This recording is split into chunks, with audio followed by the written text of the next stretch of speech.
Hello and welcome to Artifacts, a living archive dedicated to preserving the first-person stories of queer, avant-garde, and underground culture, told by those who lived it.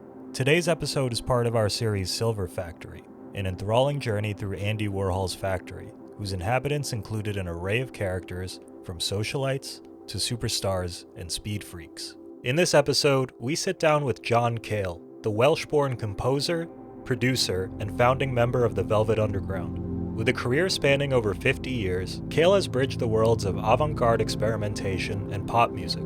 From his early days in LaMonte Young's Theater of Eternal Music, to his era-defining collaborations with Lou Reed, Brian Eno, Patti Smith, and Nick Drake. Over the course of the past century, few artists have redefined the boundaries of sound as profoundly as Cale, a figure equally at home in experimental sonics as contemporary classical compositions and pop production. This conversation, recorded in February of 2000, captures an artist reflecting on pivotal moments in his career, from his early days organizing experimental performances at Goldsmiths College in London, to his arrival in New York, through his time with Warhol and the Velvet Underground. I mean, New York certainly was the pot-boiling situation that I needed to go in. I mean, it was Lenny Bruce, it was the Beat Poets, all of that was going on, and that was what I was aiming at. It just seemed to me to be really a fertile swampland that you could really get a lot of things done very quickly. Yeah, I'm John Cale, and I was born in Wales, South Wales, in 1942, March 9th. And years later, in 1963, in my last semester at Goldsmiths College in London, I was given a scholarship by Aaron Copland and Leonard Bernstein to attend the Tanglewood Music Centre, the Berkshire Music Centre, for the summer of 1963. And I was really determined to work with LaMonte, and I'd written to John Cage and LaMonte about the potential of working with them. And I got replies from both, and actually I got replies from LaMonte much later on after I'd arrived in America, but before I got there I'd spoken to John Cage, and he said, look, I'm going to be around in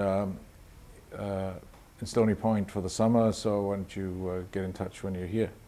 And I did, and one of the miraculous benefits of the visit was that when I went to the American Embassy to pick up my visa, one of the concerns of the officers in the embassy was that I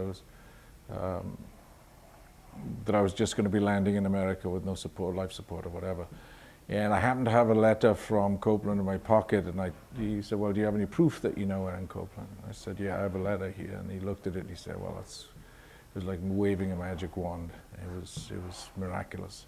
And on the basis of that, I got a green card, which is now very, very much more difficult to get. But anyway, that allowed me to stay in America much beyond the planned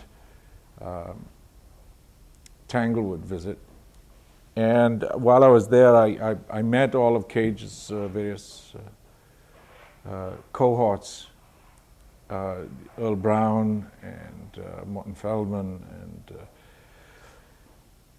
and when I got into New York at the end of the summer, I really had no idea where I was going to go, where I was going to work, and I just struggled to try and get a job. And I stayed with various friends that I'd met at Tanglewood, and they were very, very generous. And one of them was David Del Tredici, who was very helpful. But the lifesaver was when Nick Chernovich, who worked at a bookstore named Orientalia, and who was a dancer friend of John Cage's, called up out of the blue and said, I hear that you've been trying to get in touch with me, or you've been looking for a job, and that just straightened me right out, and it was really extraordinary.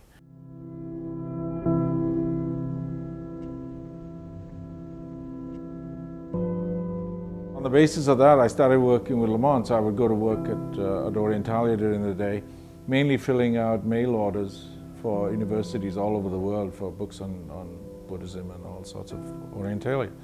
And then at night going down and working with LaMonte. And while I was working with LaMonte, all the progress that was being made was really affected by Tony Conrad's input as a member of that, what was then a trio when it became a quartet when I joined it. I would travel down from David Del Tredici's apartment up on 89th Street in Central Park. And that's where I first made contact with him. And I would travel down the Canal Street with my viola and plug in. And it was the first couple of meetings. I mean, I just said, would you be interested in having a viola player in the group? And Tony was sort of wondering what a viola would do to his violin part. But he was bowing guitars at the time. And he's reminded me often that those first encounters were just comical, in that I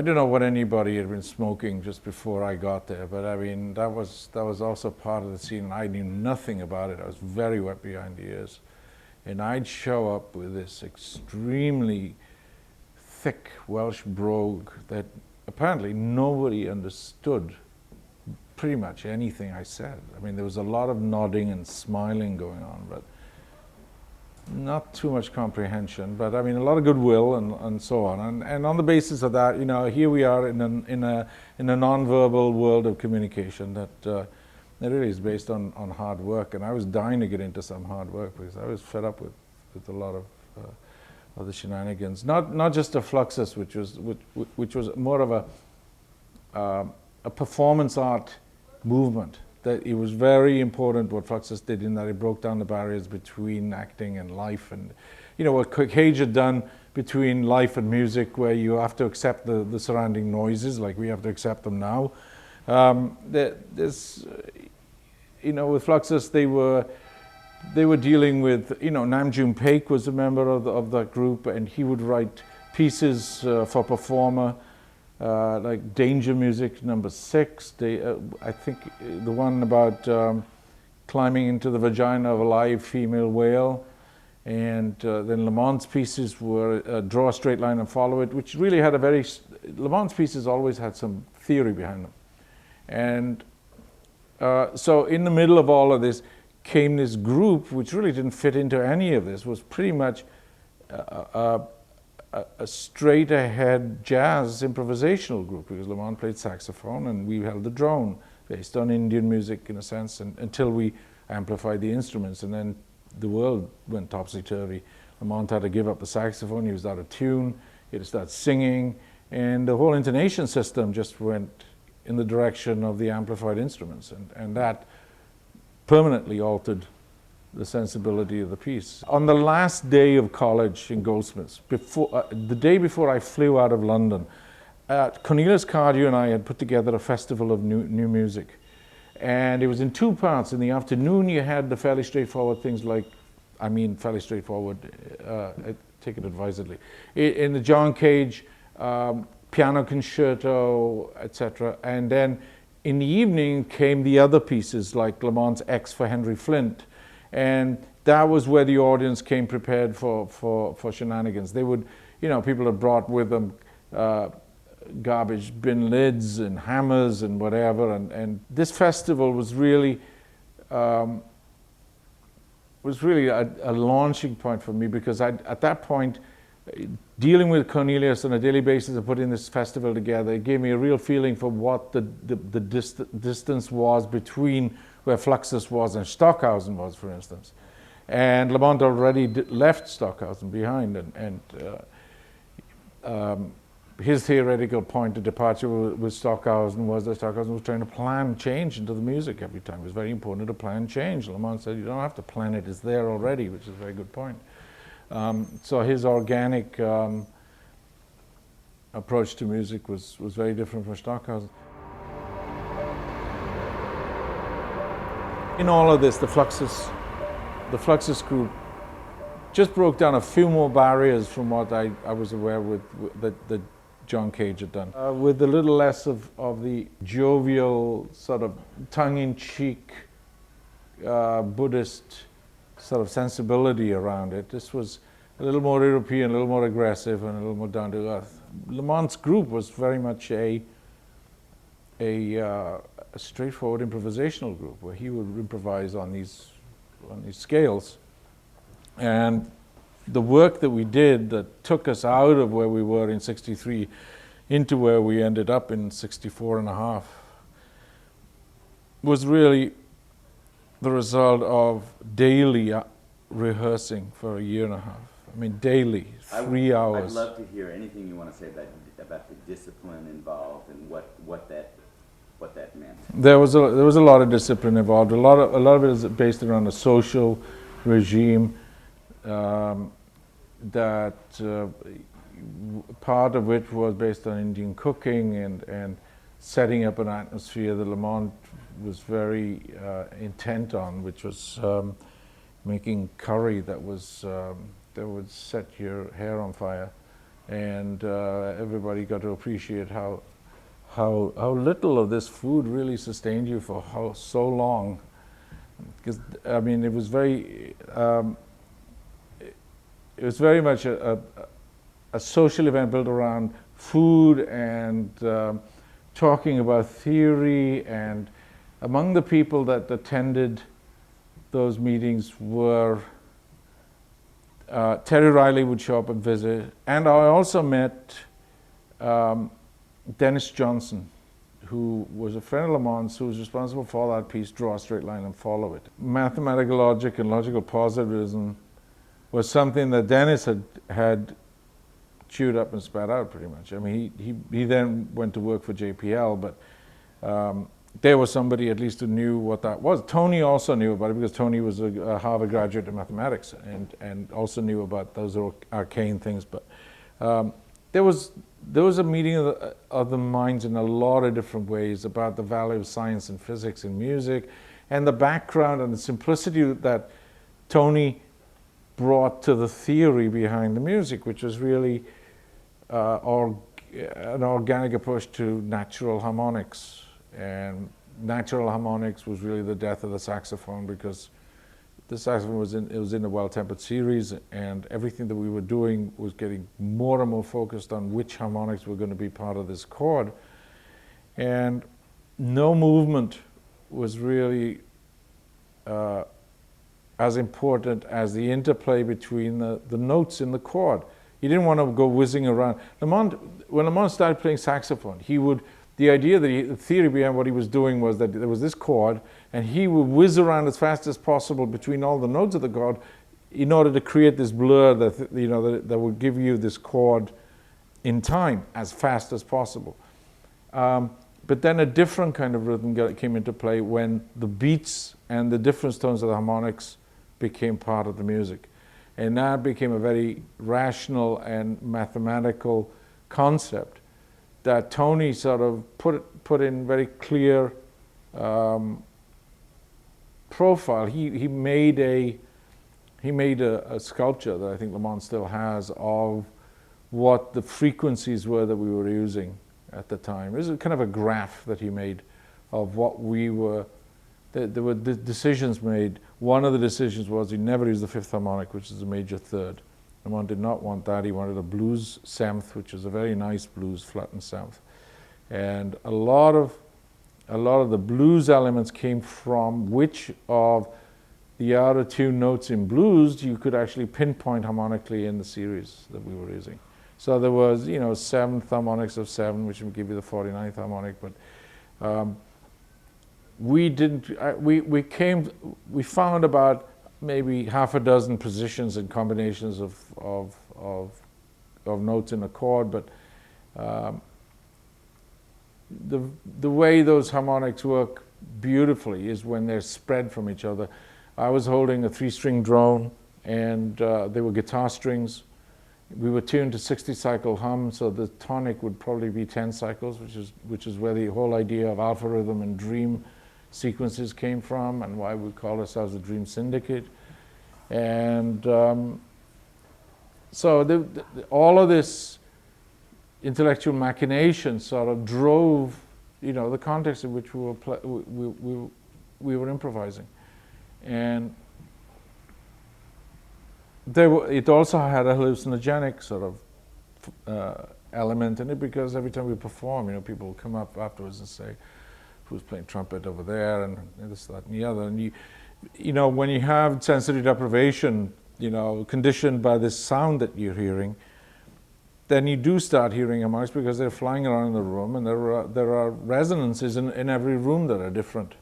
And where people are sitting, they're going to hear different things and all of that stuff. So what we never managed to do, well, we tried to, with this theory that movement of columns of air was really what music was, and columns of air eventually became weather systems, and you know, whether there was an universal one world background into which the music would fit was a very nice idea, but we never really hit it on the head or never came up with anything very original about it.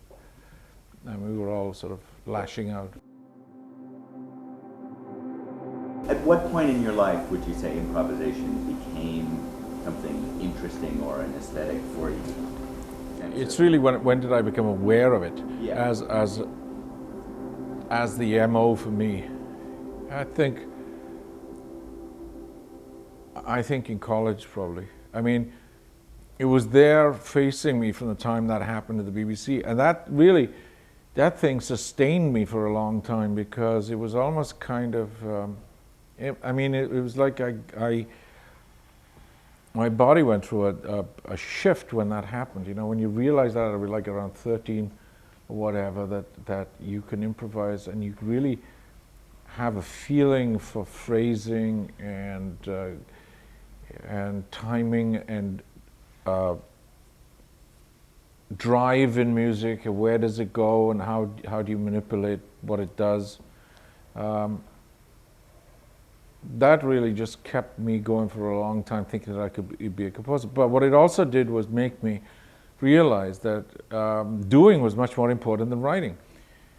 And that sort of held me back in a sense. I mean, I could always write things down and do that, and I learned the technique for doing it and orchestration and all of that.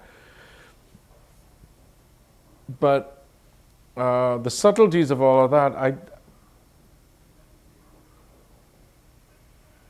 I never got into them quite as much as, I mean, a classical composer would do. It was always, my approach was always in terms of combinations of things, and how, if you put these combinations together, you get some very interesting things different from the sum of the whole.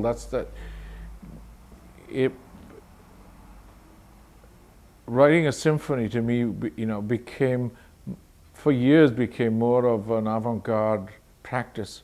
Writing a symphony was, the symphony number 1 was just like every note of the chromatic scale spread throughout the orchestra.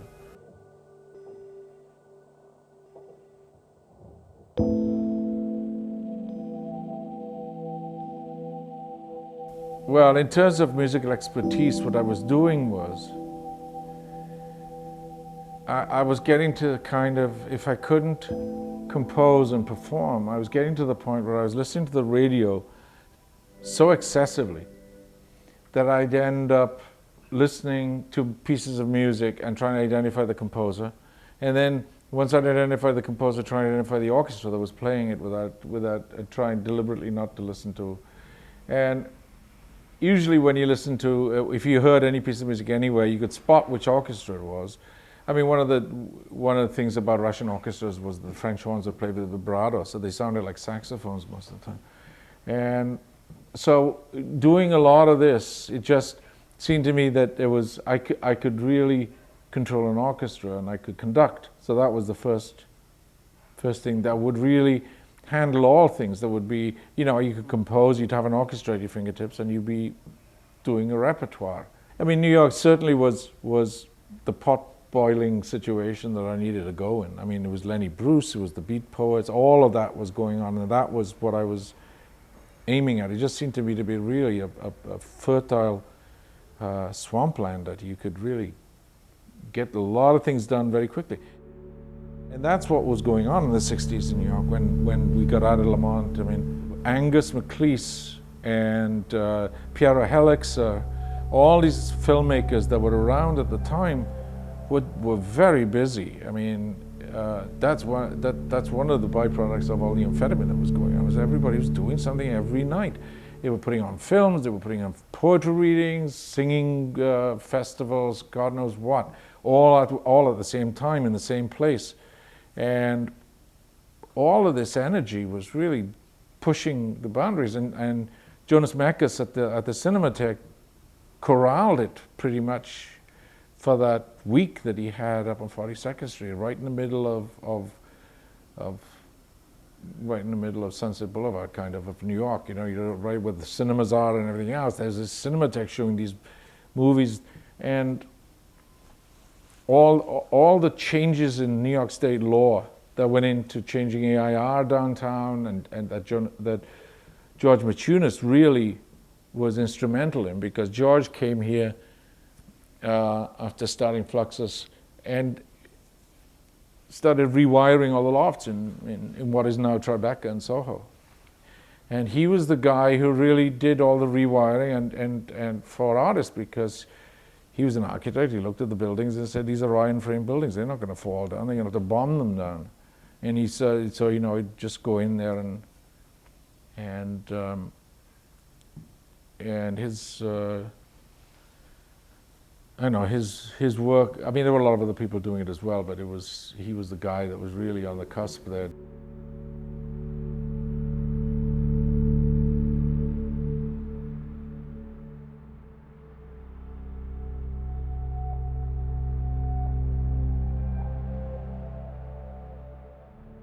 With Allen Ginsberg, it was, do you have any friends in New York? And I said, no, I don't. He said, yeah, well, he said, the problem in New York, really, if you want to, even if you have friends, he said, you have almost got to physically go out and hang on to them. He said, because it's a drifter's paradise here. Create something new, build, we are building. It was a kind of a Lower East Side commune. You know, Barbara Rubin, Tony and Jack shared an apartment on Ludlow Street that I gravitated to after I'd left Lisbonard Street. I lived on Lisbonard Street right around the corner from LaMonte. When I was working at Orientalia, I'd go up to work, come down, go play at LaMonte, and go back home to Lisbonard. And then when I left Lisbonard, I went to Ludlow Street, and Tony let me stay there for a while. And then Tony and I can't remember his girlfriend's name or his wife at the time, was an actress. She was an actress in Jack's films. Beverly Graham? Beverly. Tony then moved up to 42nd Street to the loft with Beverly, and I took over the place at Ludlow Street, and Lou sort of hung out there for about a week until he couldn't stand it anymore. And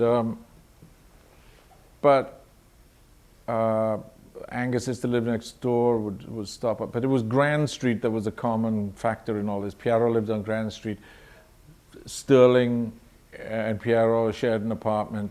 Sterling wrote about it in Little Caesar. That was his little story about Piero. And it's all fairly grimy and energetic. The apartment in Ludlow Street was a railroad apartment, and in the back there was a bedroom, and in the front there was a bedroom, and in the middle there was a kitchen that was the only source of heat anywhere. The gas had not been turned off, so we had heat, and then we burned some furniture or whatever wood there was around, and try and keep ourselves warm in the winter. And Tony was still working on Jack's soundtracks at the time, and would get this Ferrograph, built this a little mixing board out of nothing, and we sat there and did our little experiments in overdubbing, and then Jack would come over and improvise some strange poetry. And a lot of Lou's friends came down to visit that week that he sort of survived the Ludlow Street experience, and sort of were just appalled at this, you know, how we had this pile of wood in the middle of the floor that we'd throw on the fireplace and maybe make some Dinty Moore's soup, steak Dinty Moors was a staple. If you could afford to get a can of Dinty Moors, then you're fine for the day. Harvard in those days was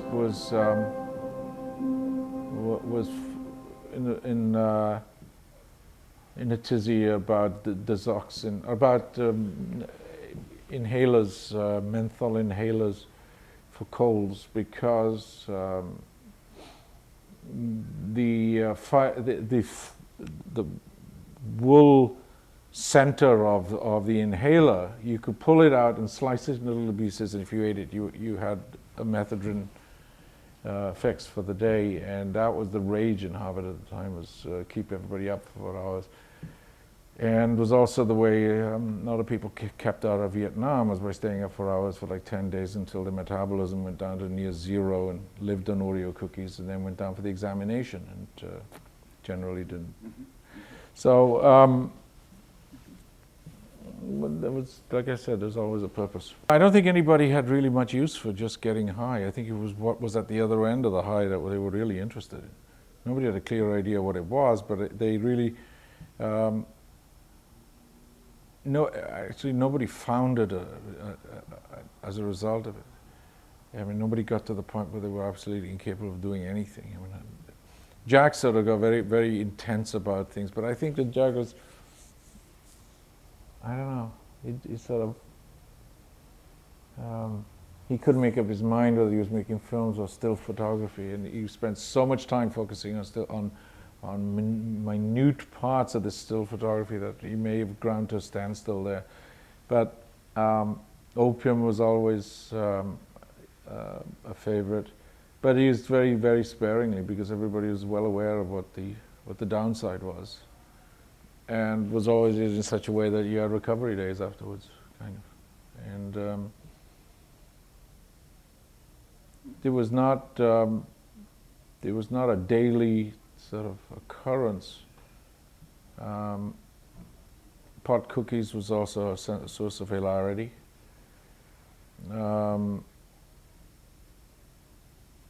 But the harder things like amphetamine, I didn't see very much of that until I actually went up to the factory. It was such a daily routine there with everybody almost. And it seemed to me that the value of all of that was you got a lot of work done. You got through a lot of dross and came out the other side and went on to something else. And to my mind, I wonder if you would have gotten as much work done if you hadn't really stayed up those days on end and sort of. I mean, when we first went up to the factory, that was the first thing we saw was, I mean, Gerard was on his knees doing silk screens. Those things are really hard to do. I mean, they're not, you know, they're sort of athletic pieces of work, and to do that day in, day out, and get as much done as that. Making films is the same thing. I mean, there's also the sensibility that it cut loose in a lot of people. There's a sort of oxygenated sensibility up there that was, became kind of a trademark for factory people. Barbara Rubin was someone that I'd run into with Tony at one part as a filmmaker, but when she showed up again with the Velvet Underground at the Café Wa, she brought Andy and Gerard with her. But she was also filming Bob Dylan, and she brought Bob Dylan down to the factory, which is how Andy got his, I think, got his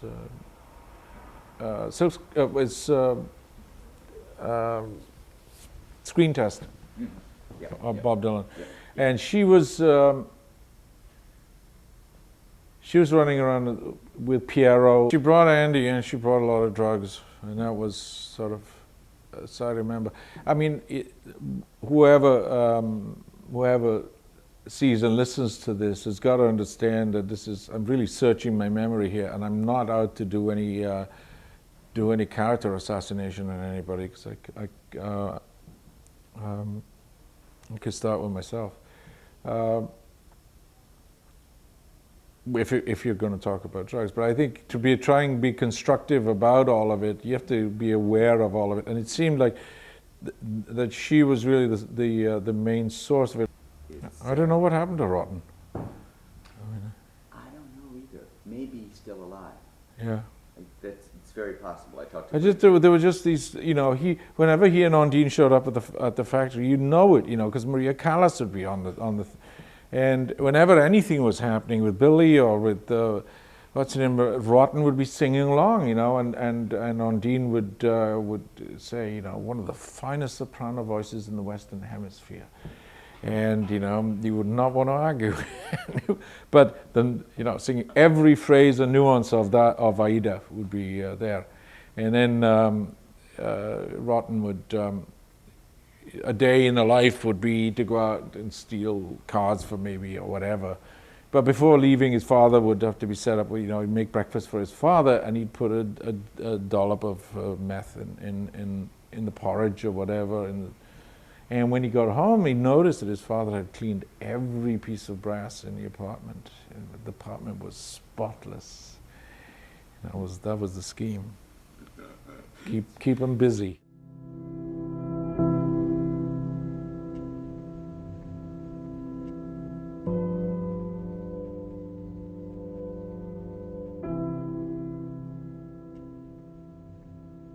Let me go back to when you meet Lou at Pickwick. Tony and I had a friend lived up on Lexington in 62nd or something, and she invited us to a birthday party, I think.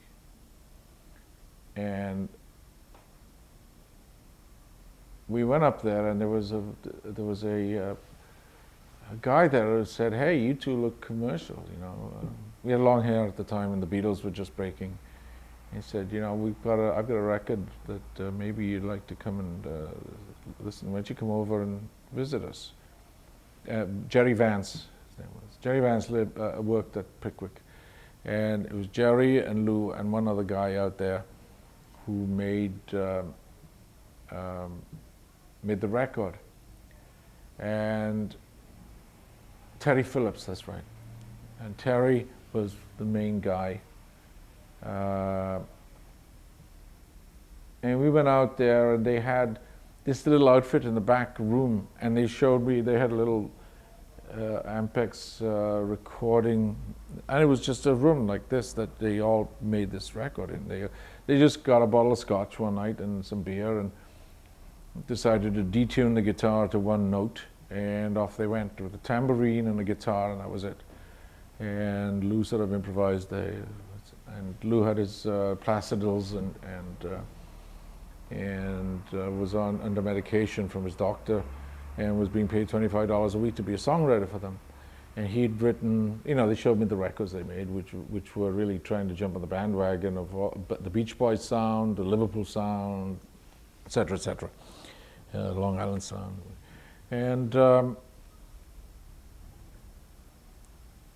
And we went there not knowing really what we were going to be famous. That's all we wanted to. We kept in the forefront of our minds, but at the same time with this very strict sort of, avant-garde. Hey, I'm going to push us around, but really just wondering what the hell it was that made things work. And I still could play viola in a sort of in the classical way, with a lot of feeling and stuff like that. So they had me improvise along with some of the things, and they liked that. And Lou sort of swore and said, "Damn," he said, "I knew he had an edge on me." And we sort of sat down and started talking about varieties. He made coffee. I remember that he made this cup of coffee with the instant coffee. He went in, took a spoonful of instant coffee, put it in the cup, and then went into the sink, turned the hot water tap on, and put the thing into there, and stirred up. And I thought, this is really bohemian. This is great. And but what was more important was about the discussions of what was dangerous in the world, and how real risk and danger and threat came from ideas more than actual physical danger. But the closer the idea and the physical danger got, the more intriguing it was, and the more significant it was in the general plan of things. But it was all centered around literature and have you read this? Have you read that? Have you read this? Have you read that? And he pointed out Hubert Selby, Last Exit to Brooklyn, and so he turned me on a lot of things that were in American literature that I had, and Delmore Schwartz, who was a huge influence. And he could recite Delmore Schwartz off, by memory to me, the opening lines of his prose piece on Hamlet. Hamlet was a drunkard, and so there was a lot of inquiry going on here as to what was, he showed me a lot of rock and roll, arcane rock and roll records, from the South, from Memphis, and that had storytelling, aspects that were really unique. Phantom 409 and Laurie. There was this. Last night I met a girl named Laurie. Puts a sweater on the grave, and that just little vignettes that were perfect short stories in country western form or in rock and roll form or whatever, and there were a lot of them. And so, we were always trying to figure out how to, he showed me all these songs that he had that they wouldn't let him record for obvious reasons. He didn't know what to do with them. I said, well, screw them, let's go and do them ourselves.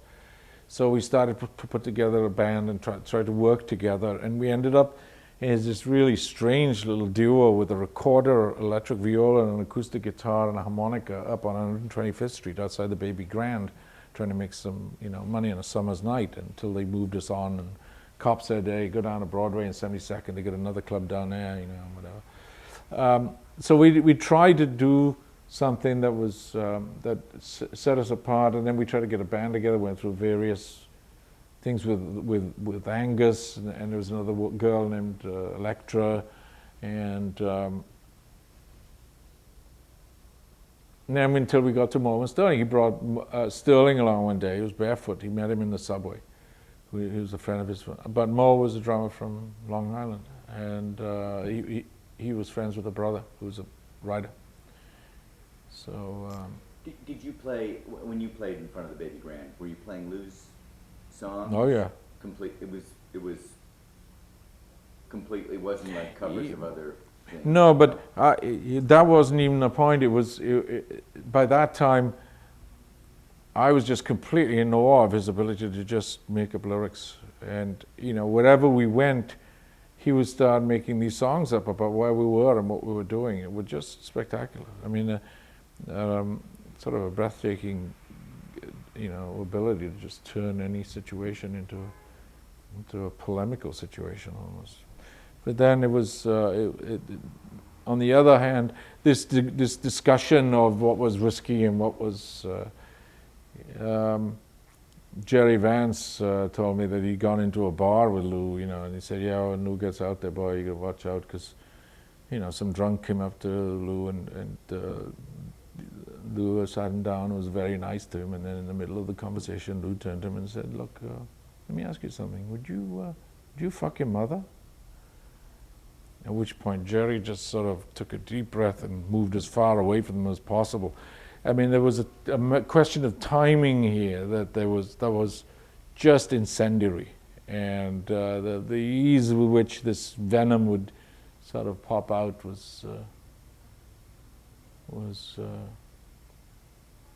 pretty startling.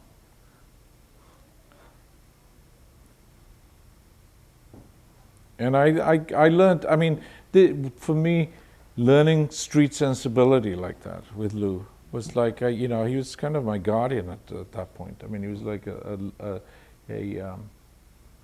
a guru of some kind, you know. And I thought there was you know, to me, when I first saw him, he was in very fragile state, but there was all this talent in there that was just exactly what I thought that I thought would work, you know, in rock and roll, and to fulfill both sides. I could improvise, he could make up the poems and the lyrics, and that would be fine. And it was perfect. And then you never have to make a record. You just record every live performance that you did, and you could then give Bob Dylan a run for his money, who was both of our sort of inspiration at the time. Anything more you can say about the deepening ties between you and Lou? Well, there was, on an intellectual level, on a creative level, it was always trying to push in a certain direction. And when Andy entered the scene, Andy was there as well, doing the same thing on a different way. And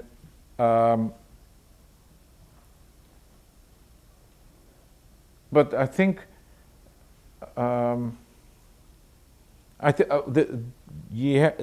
life of the majority of people up at the factory was really to go garden partying, and it was a very gay scene, and all of that was extremely entertaining and funny to watch, and but at a certain point it ended, and the fact that Lou was more partial to that scene than I was eventually sort of it meant that whatever closeness there was in our getting to the point of making that record was suddenly disturbed. And on top of that came the whole idea of what the direction of a band was and what a management was and everything else. And it became somewhat of a secret move that I tried to make my relationship with Andy and you know, a comfortable one, and it was great. And it was, whenever creative ideas are like that, he was really sharp and fast. And with Lou, I think there was a lot of competition there, and he really didn't quite want to hand over the reins to anybody. You know, it was all based around taking a lot of drugs. I mean, and how much work we could get done. I mean, if you listen to the box set, you see the distance that we traveled. And the distance we traveled from the acoustic set to the final version of, say, Venus in Furs is a distance of a year. It was a year of, when I left LaMonte, and having done a year and a half of really arduous rehearsing for 3 hours a day for a year and a half, and got that developed to the point, I took that discipline straight into the Velvet Underground and used that as the basis for getting work done. And it fit in well with Lou, because it meant once a week he came in and we'd all set up our amps and start playing and trying to do this and that, or we go and get some gigs, or we're trying to do something. But he would always be trying to get, I guess, trying to get some kind of energy going on in terms of the band, because he was living out with his parents out in Long Island, and that wasn't that conducive to getting a lot of work done. And so we'd really pack it in on the weekends, and the Banana album is really the result of that every weekend for a year syndrome, where you just go on and on and on and on until we get to the Cafe Wa and something happened, and then the Cinematheque, where it really pulled together, where all of a sudden it was like you'd grown up. You know, you got the stamp of approval from Andy, and now we know what we're doing, and we're definitely different from everybody else. And you know, and one of the things that we got from LaMonte too was that it was important to do so, or just on an intellectual basis, even very European probably, intellectually, very important to do something that nobody else can do. You know, even when we were working at LaMonte, there was this look. The precursor event was always the most important.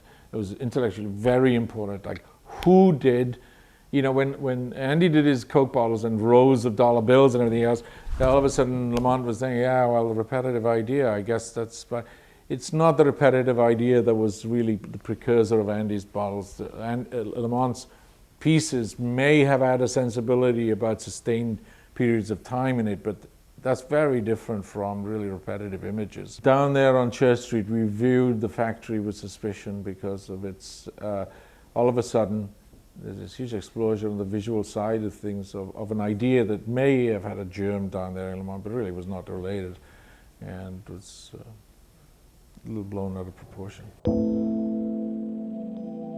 You were aware of the factory before you went there? Yeah, we knew that Andy, we knew that there were that Andy had a loft in Midtown.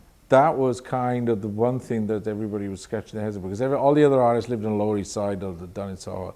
Midtown, 47th Street, come on. Yeah, that's like Kips Bay. No, you don't want to. But then, all of a sudden, the fact that he got noticed with Jackie Onassis or whoever it was with the elite, and you know, Edie helped Andy out with Central Park West in that she introduced him to the salons that were there, to the art buyers, and they were the ones that really launched his career, and all, you know. And on the quid pro quo level, you know, therefore Edie became the Madonna of the film department, and in return for I'll make you a star, and you know. Can you just describe the impressions you had when you first went into the 47th Street factory? I mean, well, I didn't know what to expect, because all I'd been used to was Lamonte's turtles and cushions and the gong. And when I went in, it was a huge loft space that was covered with silver, and a lot of paint on the floor, and the giant Elvis with the gunslinger Elvis against the wall, and a gel of a photograph of Lester Persky and Tennessee Williams and Andy over the telephone. And it just sort of became a very casual fame. There was an aura about it. The phone was ringing, and people were coming by, and the extremely well-dressed individuals as opposed to these scruffy people covered in paint. And you sat down on a Brillo box, and there was a couch, and there was some lights in one end, and there was a camera set up for you for the screen test, and people were coming in and out for screen tests. The dynamics of working with Andy, mm-hmm. what kind of atmosphere was he contributing that helped? It was, well, he would invite us to parties, basically. And we would go to these parties, and we'd never know what on earth we were doing there. But that was kind of your basic fame situation, where you just walk in and boom, just because of the fact that you were there. It was, and you just got to notice how easy he would make these things happen, and what it all meant, and how he create situations and atmospheres. And did that feel very different than the avant-garde downtown scene? Well, yeah. I mean, in the first place, there was a lot more money involved, and it was, you know, we were going to restaurants that we never. I mean, with LaMonte, it was a question of Dinty Moors and you know, extra hot chili sauce, and he went from there to the Ginger Man and to there was another restaurant in Midtown. La Ventura. No, I never went to La Ventura, but it was the Brasserie. And then you got the taste and flavor of what was really in Dolce Vita, of groups of people traveling together, you know, aimlessly, you know, and going into one restaurant and going over to somebody's apartment and then so on. And what was it all about? And did it actually? But in the middle of all this, there was all this other hard work that was going on.